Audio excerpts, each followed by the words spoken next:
തൈലക്കുപ്പിയുമായിട്ട് പോവുക. Go with the anointed oil. തൈലക്കുപ്പി എന്ന് പറയുമ്പം തൈലം നിറച്ച് വെച്ച കുപ്പി. തൈലം മീൻസ് ഓയിൽ. നമ്മൾ എണ്ണയുമായിട്ട് വേണം പോകാൻ. എന്തിന്? ദൈവത്തിന് വേണ്ടി അഭിഷേകം ചെയ്യുന്നവരായിട്ട് മാറുക. ഈ വചനങ്ങൾ പലപ്പോഴും ഞാൻ അയക്കുന്ന ലെവല് ഇച്ചിരി ഹയർ ലെവലാണ്. ബിക്കോസ് മറ്റുള്ളവരെ കൂടെ ക്രിസ്തുവിലാക്കാനുള്ള ജോലി ഏൽപ്പിക്കുന്ന ഒരു പ്രവൃത്തിയാണ് ഞാൻ ചെയ്യുന്നത്. നമ്മുടെ കാര്യം നേടുക തന്നെയല്ല, ഞാൻ ഈ പറയുന്ന വചനങ്ങൾ നമ്മൾ മറ്റുള്ളവർക്കൂടെ കൊടുത്തിട്ട് അവരെ കൂടെ വെളിച്ചത്തിലേക്ക് കൊണ്ടുവരുന്ന ഒരു ശുശ്രൂഷയാണ് പലപ്പോഴും ഈ ദിവസങ്ങളിൽ ചെയ്യുന്നത്. അതുകൊണ്ട് ഞാൻ ഈ അഭിഷേക തൈലം അയക്കുന്നു എന്ന് പറയുമ്പോൾ നിങ്ങൾ ഈ അഭിഷേക തൈലം വാങ്ങിച്ചെടുത്തിട്ട് മറ്റുള്ളവർക്ക് അഭിഷേക തൈലവുമായിട്ട് പോകണം. പഴയ നിയമത്തിൽ ഈ തൈലത്തെക്കുറിച്ചൊക്കെ, തൈലം ഉണ്ടാക്കുന്നതിനെക്കുറിച്ചൊക്കെ വേദപുസ്തകത്തിൽ വ്യക്തമായിട്ട് എഴുതിയിരിക്കുന്നതിനകത്ത് നമ്മൾ വായിക്കുമ്പോൾ മനസ്സിലാകും, ദൈവം തന്നെ ഇൻസ്ട്രക്റ്റ് ചെയ്തിട്ട് അത് പിന്നെ നല്ല ഒലിവ് ഓയില്, പിന്നെ മൂറ്, പിന്നെ കുന്തിരിക്കം, പിന്നെ നമ്മുടെ ഗ്രാമ്പു, ഇങ്ങനെ പല സസ്യങ്ങളുടെ വേരുകൾ, ഇതൊക്കെ ഉപയോഗിച്ചിട്ട് ഈ തൈലം വളരെ വിലപിടിപ്പുള്ള സാധനങ്ങൾ വെച്ചിട്ട് തന്നെയാണ് അവർ ഉപയോഗിക്കുന്നത്. അപ്പോൾ ദൈവം ഉണ്ടാക്കിയ തൈലം ആ കാലത്ത് വേറെ ഒരു കാര്യത്തിന് ഉപയോഗിക്കരുത് നിർബന്ധമുണ്ട്. പഴയ നിയമത്തിൽ വളരെ ചിട്ടയായിട്ട് തന്നെ ദൈവം പഠിപ്പിച്ചു വെച്ചത് ഈ ദൈവം പറഞ്ഞു തരുന്നതിനൊക്കെ അതിൻ്റെ ആയിട്ടുള്ള വില കൊടുക്കാനാണ്. അപ്പോൾ ഈ അഭിഷേക തൈലമെന്ന് പറയുന്നത് ദൈവത്തിൻ്റെ ജീവൻ്റെ ഭാഗമാണ്. ഈ തൈലം അല്ലെങ്കിൽ ഓയിൽ അല്ലെങ്കിൽ എണ്ണ എന്ന് പറയുന്നത് നമ്മുടെ ജീവനത്തിന് ആവശ്യമുണ്ട്. എണ്ണയില്ലെങ്കിൽ നമുക്ക് ജീവിക്കാനൊക്കത്തില്ല. എണ്ണ നമ്മുടെ ശരീരത്തിന് ആവശ്യമുണ്ട്. കൊളസ്ട്രോൾ തന്നെ നല്ലതും അഴുക്കെന്ന് പറയുന്നത് എണ്ണയുടെ ഒരു ഭാഗമായിട്ടാണ് നമ്മൾ കാണുന്നത്.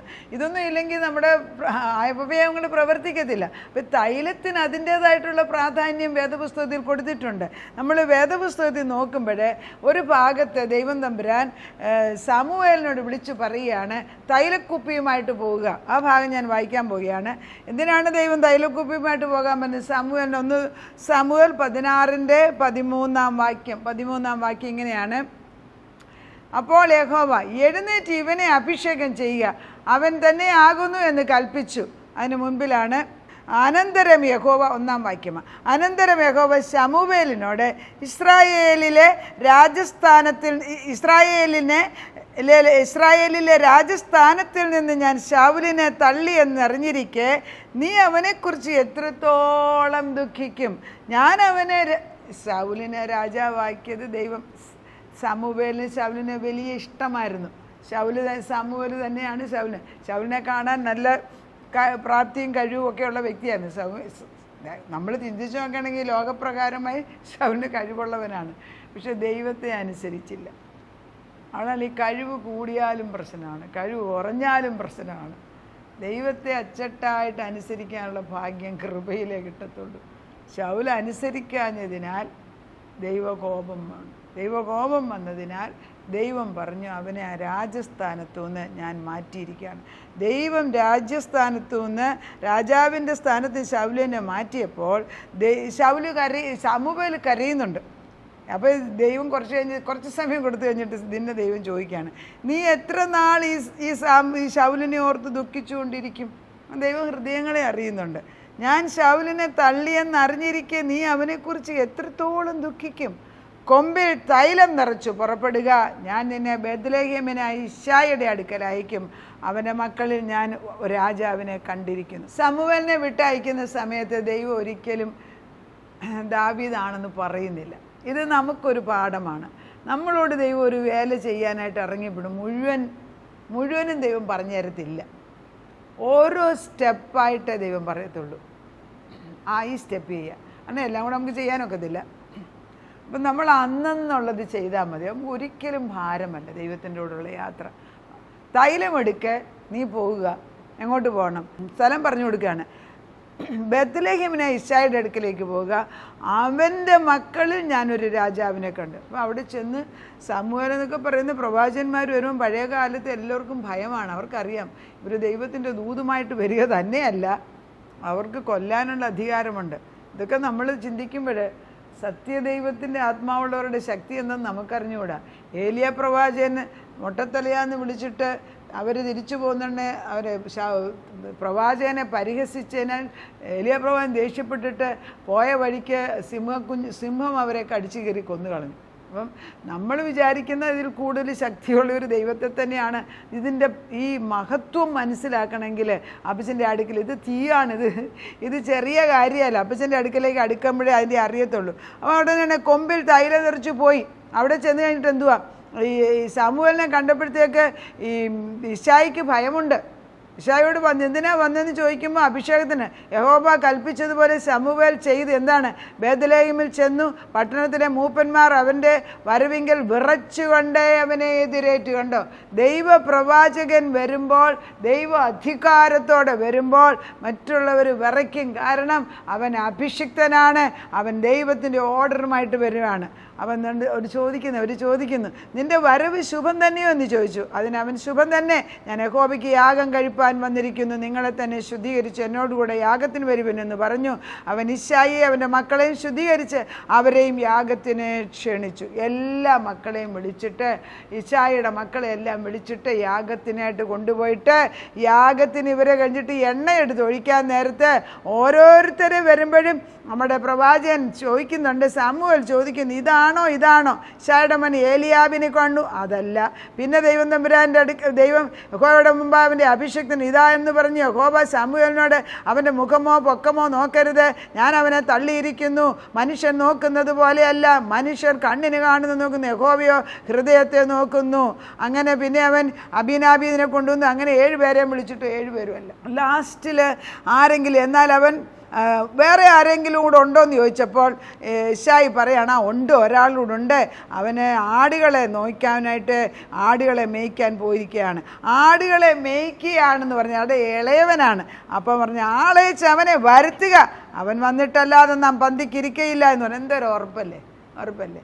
ആ ഉറപ്പിൻ്റെ ആത്മാവ്, ദൈവാത്മാവിൻ്റെ ഉറപ്പിൻ്റെ ആത്മാവ് നമുക്ക് നമ്മുടെ തലമുറകളിലുണ്ടെങ്കിൽ എന്തൊരു ഭാഗ്യമല്ലേ. ഈ ലോകത്തിൽ കണ്ടതിൻ്റെ പുറകെ എല്ലാം അയ്യോ അലഞ്ഞ് നടഞ്ഞാലും എന്തോരം അലച്ചില്ല സത്യദൈവത്തിൻ്റെ വഴിയിലല്ലെങ്കിൽ. അന്യദേവനെ വിളിക്കുന്നവരുടെ കഷ്ടങ്ങൾക്ക് അതിരില്ലെന്നാണ് പറയുന്നത് വേദപുസ്തകം. അവരുടെ കഷ്ടം തീരത്തില്ല. നമ്മൾ സത്യദൈവത്തിൽ നിന്ന് മാറി അതും ഇതും നടക്കുന്ന നമ്മുടെ കഷ്ടവും തീരത്തില്ല. Come back to the light. അവർ വെളിച്ചത്തിൽ നടക്കാൻ പഠിക്കുക. എന്നിട്ട് തിരിച്ചു വന്നിട്ട്, എന്നാൽ അവൻ ദാവീദിനെ വിളിച്ചു വരുത്തി ഉടനെ തന്നെ അവർ ശമൂവേൽ പറയുന്നത് ദൈവകൽപ്പനയാണ്. അവൻ പവിഴ നിറമുള്ളവനും സുനേന്ദ്രനും കോമളരൂപിയുമായിരുന്നു. അപ്പോൾ യഹോവ എഴുന്നേറ്റ് ഇവനെ അഭിഷേകം ചെയ്യുക, ഇവൻ തന്നെ ആകുന്നു എന്ന് കൽപ്പിച്ചു. അങ്ങനെ ശമൂവേൽ തൈലക്കൊമ്പ് എടുത്ത് അവൻ്റെ സഹോദരന്മാരുടെ നടുവിൽ വെച്ച് അവനെ അഭിഷേകം ചെയ്തു. യഹോവയുടെ ആത്മാവ് അന്ന് മുതൽ ദാവീദിൻ്റെ മേൽ വന്നു. കണ്ട, ഇതാണ് തൈലക്കുപ്പിയുമായിട്ട്. ഇത് തന്നെയാണ് ഞാനും ഏൽപ്പിക്കുന്നത്, നമ്മുടെ തലമുറകളുടെ മേൽ തൈലം അഭിഷേകം ചെയ്യുക. അവർ ചിലപ്പം വരത്തില്ല, അവരുടെ പടമെങ്കിലും എടുത്ത് വെച്ചിട്ട് ചെയ്യീന്, അവരുടെ പേര് പറഞ്ഞ് ചെയ്യേ, അവരുടെ മക്കളുടെ പേര് പറഞ്ഞ് ചെയ്യേ, ദിനം പ്രതി അങ്ങോട്ടും ഇങ്ങോട്ടും ഓർപ്പിക്കേ. നമ്മൾ ഈ വേണ്ടാത്ത കാര്യം പറയുന്നതിന് മുമ്പ് നിൻ്റെ മക്കളുടെ മേൽ അഭിഷേകം നീ അയച്ചോ, അങ്ങനെ വല്ല ചോദ്യങ്ങൾ വല്ല നമ്മൾ സംസാരിക്കാറുണ്ടോ? എൻ്റെ മക്കളെ അനുഗ്രഹിച്ചോ, ഇന്ന് ഭർത്താവിനെ അനുഗ്രഹിച്ചു, ആരെങ്കിലും അങ്ങനെ ചോദിച്ചു നിങ്ങൾ കേട്ടിട്ടുണ്ടോ? ഞാൻ കേട്ടിട്ടില്ല. ഞാൻ പോലും ചോദിക്കാറില്ല. നമുക്ക് നമ്മുടെ ഭാഷ മാറണം. ദൈവത്തിലെ അനുഗ്രഹിക്കുന്ന മക്കളായി മാറണം. തൈലം കൊണ്ടേ പോകാവൂ.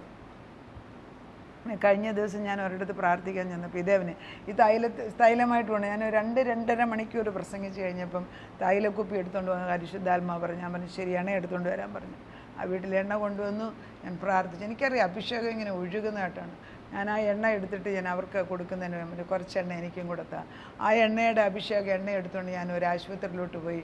അവിടെ ചെന്നപ്പോൾ അവരെ കാണുകയും പ്രാർത്ഥിക്കുകയും എണ്ണയും കൊടുത്ത് അല്പം സഹായവും ചെയ്ത് വെച്ച് തിരിച്ചു പോരുന്നു. എന്താണ് കാരണം? കർത്താവിൻ്റെ അഭിഷേക തൈലവുമായിട്ട് നീ പോവുക. ദൈവത്തിൻ്റെ അഭിഷേക തൈലം ഇവിടെ ഒഴുകുകയാണ്. കർത്താവിൻ്റെ ഇവിടെ നമ്മൾ വചനം എടുക്കുന്ന അവിടെ ജീവൻ വരികയാണല്ലോ. കർത്താവിൻ്റെ അഭിഷേകം തൈലമില്ലാതെ നിങ്ങൾ എങ്ങും പോകരുത്. ഇന്നവേ തൈലം എന്ന് പറയുമ്പം കണ്ണിൽ കാണാവുന്ന തൈലം തന്നെയാണ്. പക്ഷെ നമ്മൾ ആത്മാവിൽ നിറയാണ് നമ്മളിൽ അഭിഷേക തൈലം ഉണ്ട്. We become part of God. അതിന് ഈ 133 ഈ സ്നേഹമായിട്ട് ഇതാ സഹോദരന്മാർ സങ്കീർത്തനം 133 ഇങ്ങനെ വായിക്കുന്നത്, ഇതാ സഹോദരന്മാർ ഒത്തൊരുമിച്ച് വസിക്കുന്നത് എത്ര ശുഭവും എത്ര മനോഹരവുമാകുന്നു. അത് വസ്ത്രത്തിൻ്റെ വിളുമ്പിലേക്ക് നീണ്ടു കിടക്കുന്ന താടിയിലേക്ക്, അഹറോൻ്റെ താടിയിലേക്ക് ഒഴുകുന്നതായി അവൻ്റെ തലയിലെ വിശേഷ തൈലം പോലെ. കണ്ട, തൈലാഭിഷേകം. വിശേഷ തൈലം പോലെയും സിയോൻ പർവ്വതത്തിൽ പെയ്യുന്ന ഹെർമോന്യ മഞ്ഞു പോലെയൊന്നും അവിടെയല്ലോ യഹോവ അനുഗ്രഹവും ശാശ്വതമായുള്ള ജീവൻ കൽപ്പിക്കുന്നു. എവിടെ അനുഗ്രഹവും ശാശ്വതമായ ജീവൻ വരണമോ അവിടെ അഭിഷേക തൈലം ഒഴുകണം. ഇത് സ്വർഗത്തിൽ നിന്ന് ഒഴുകേണ്ടതാണ്. സ്വർഗം നമ്മളെ ഏൽപ്പിച്ചിരിക്കുകയാണ്. പുതിയ നിയമത്തിൽ യേശു ക്രിസ്തു പൂർത്തീകരിച്ച ജോലിയാണ്. നമ്മളെന്നെ എടുത്ത് അഭിഷേകം ചെയ്ത് പ്രാർത്ഥിച്ചാൽ അത് അഭിഷേക തൈലമായിട്ട് മാറും. പഴയ കാലത്തെ പോലെ വലിയ എക്സ്പെൻസീവായിട്ടുള്ള സാധനങ്ങൾ വാങ്ങിച്ച് കൂട്ടിയൊന്നും വെക്കണ്ട. നമ്മൾ തന്നിരിക്കുന്ന എണ്ണ എന്താണെങ്കിലും അത് അഭിഷേക തൈലമാക്കി പ്രാർത്ഥിച്ചിട്ട് കൊണ്ടുപോയി രോഗികൾക്ക് തൈലം വെച്ച് പൂശുക എന്ന് യാക്കോബി പറയുന്നുണ്ട്. നമ്മൾ കുഞ്ഞുങ്ങളുടെ നെറ്റിമേൽ അഭിഷേകം, നമ്മൾ പള്ളികളിലൊക്കെ എണ്ണ എടുത്തിട്ട് അഭിഷേകം, നമ്മൾ ഓരോന്ന് ചെയ്യുന്നതിന് ഇതിൻ്റെ മർമ്മം പുറകിലുണ്ടെന്ന് മനസ്സിലാക്കി ചെയ്യുകയാണെങ്കിൽ, ചുമ്മാതെ ഒരു കാര്യം ചുമ്മാതെ റിച്വലാകാതെ ഇതിൻ്റെ അർത്ഥം മനസ്സിലാക്കി നമ്മൾ ചെയ്യാമെങ്കിൽ അതിനൊക്കെ പ്രയോജനമുണ്ട്. ദൈവം നമ്മളെ അനുഗ്രഹിക്കട്ടെ. അതേ ദൈവമേ, നീ പറഞ്ഞല്ലോ അഭിഷേക തൈലവുമായിട്ട് പോകാൻ. സമൂവേലിനോട് പറഞ്ഞ് ശൗലിനെ ഓർത്ത് നീ ഇനി ദുഃഖിച്ചുകൊണ്ടിരിക്കേണ്ട. എത്ര നാളിങ്ങനെ ദുഃഖിച്ചുകൊണ്ടിരിക്കും? അവനെ ഞാൻ രാജസ്ഥാനത്ത് നിന്ന് മാറ്റിയിരിക്കുന്നു. പകരം വേറൊരാളെ തിരഞ്ഞെടുക്കാൻ നീ ഇശായിയുടെ അടുക്കലേക്ക് പോവുക. അങ്ങനെ അവിടെ ചെന്ന് എല്ലാ മക്കളെയും വിളിച്ചു. 7 മക്കളും അല്ലെന്നുണ്ട്. 8ാമനായിട്ട് ഒരുവൻ വയലിൽ കർത്താവെ ആടുകളെ നോക്കിക്കൊണ്ടിരിക്കുന്നു. അവനെ ഉടനെ വിളിപ്പിക്കാൻ പറഞ്ഞ് വിളിച്ചു കൊണ്ടുവന്നു. അവനോ മനോഹരനും സുന്ദരനും അതികോമളത്വമുള്ളവനായിരുന്നു എന്ന് വേദപുസ്തകം പറയുന്നു. ദൈവത്തിൻ്റെ പരിശുദ്ധാത്മാവ് പറയുന്നു, ഇവൻ തന്നെയാണ് അഭിഷിക്തനായിട്ട്. അവനെ അഭിഷേകം ചെയ്യുക. അവൻ തന്നെയാണ് ഇസ്രായേലിൻ്റെ രാജാവ്. 10-13 വയസ്സ് പോലും കാണത്തില്ല. എന്താന്നേലും പരിശുദ്ധാത്മാവിൻ്റെ നിയോഗത്തിൽ സമൂവേൽ അത് ചെയ്തു. അന്ന് മുതൽ അഭിഷേകം അവൻ്റെ മേലുണ്ടായിരുന്നു. എന്തിൻ്റെ? രാജാവിൻ്റെ അഭിഷേകം. എന്നാൽ അന്ന് മുതൽ ദാവീദ് ഓടുന്നതായിട്ടും കാണുന്നുണ്ട്. 30 വയസ്സിലാണ് പിന്നെ രാജാവാകുന്നത്. ദൈവം ഒരു അഭിഷേകം അയക്കുമ്പോൾ അതിന് തടസ്സങ്ങൾ മുമ്പിൽ വരും. അതിന് പരീക്ഷണങ്ങളുണ്ട്, കടമ്പകളുണ്ട്. എന്നാൽ ഈ പരീക്ഷണം എല്ലാം കഴിയുമ്പോൾ നിയോഗിച്ച സ്ഥലത്ത് ദൈവം അലങ്കരിച്ച പദവിയിൽ ഇരിക്കുവാൻ അവർക്ക് ട്രെയിനിങ് കൊടുത്തിരുത്താൻ ദൈവം പഠിപ്പിക്കുന്ന അധ്യാപകൻ തന്നെയാണ്. അവിടുന്ന് ഞങ്ങളുടെ കുഞ്ഞുങ്ങളെ അങ്ങനെ തന്നെ പഠിപ്പിച്ചെടുത്ത് അവരുടെ മേൽ അഭിഷേക തൈലം ഒഴിച്ചു കഴിഞ്ഞിരിക്കുക. ഇനി അപ്പച്ചൻ്റെ ആത്മാവ് അവരെ പഠിപ്പിച്ചെടുത്ത് നേർവഴിക്കൊണ്ട് അവരെ അലങ്കരിക്കേണ്ടിയായ ഉന്നത പദവിയിൽ അവരെ ഇരുത്തണമെന്നും അവർ ചെയ്യുന്നത് കാണാനുള്ള ഭാഗ്യം ഞങ്ങൾക്ക് തരണമെന്ന് പ്രാർത്ഥിക്കുന്നു.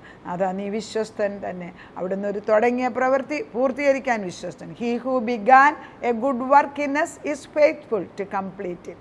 അവിടുന്ന് പൂർത്തിയാക്കി കാണിച്ചു തരുന്ന ഓർത്ത് സ്തോത്രം ചെയ്യുന്നു. നന്ദിയോടെ അവിടുന്ന് ചെയ്യുന്ന നന്മകൾക്ക് നന്ദി പറയുന്നു. അവിടുന്ന് അഭിഷേക തൈലം ഞങ്ങളുടെ മേലും തലമുറകളുടെ മേലും ഒഴുക്കിയിരിക്കുന്നതിനാൽ സ്തോത്രം. കാൽവരി ക്രൂശിൽ നേടിയ വിജയം ഞങ്ങളുടെ തലമുറകളുടെ മേൽ നീ അയക്കുമ്പോൾ വിവേകമുള്ളവരായിട്ട് വിശുദ്ധരായിട്ട് ദൈവത്തിന് വേണ്ടി നീക്കുന്ന വിശുദ്ധരായിട്ട് ജീവിത അന്ത്യം വരെ നിൽക്കുവാൻ നല്ല പോർ പൊഴുതി വിശ്വാസം കാത്തു ഓട്ടം തികച്ചു വിശ്വാസം കാത്തു ഇനിയും എൻ്റെ നീതിയുടെ കിരീടം എനിക്കായി വെച്ചിരിക്കുന്നു എന്ന് പറയുവാൻ തക്കവണ്ണം ഞങ്ങളുടെ തലമുറകളെയും ഞങ്ങളെയും പഠിപ്പിച്ചാട്ടപ്പിച്ച അവിടുന്ന് അത് പഠിപ്പിക്കുന്ന ദൈവത്തിൻ്റെ പരിശുദ്ധാത്മാവ് ഞങ്ങളെ പഠിപ്പിക്കുന്ന ഒരു അധ്യാപകനായിട്ട് പഠിപ്പിക്കുന്ന ഒരു ടീച്ചറായിട്ട് വന്ന് നിൽക്കുന്നതിനാൽ സ്തോത്രം. കർത്താവേ, ഞങ്ങളെ അഭ്യസിപ്പിക്കുന്നതിന് നന്ദി പറയുന്നു. പ്രാർത്ഥന കേട്ട് ഉത്തരം തന്നതിന് നന്ദി. യേശു ക്രിസ്തുവിൻ്റെ പുണ്യനാമത്തിൽ തന്നെ ആമേൻ.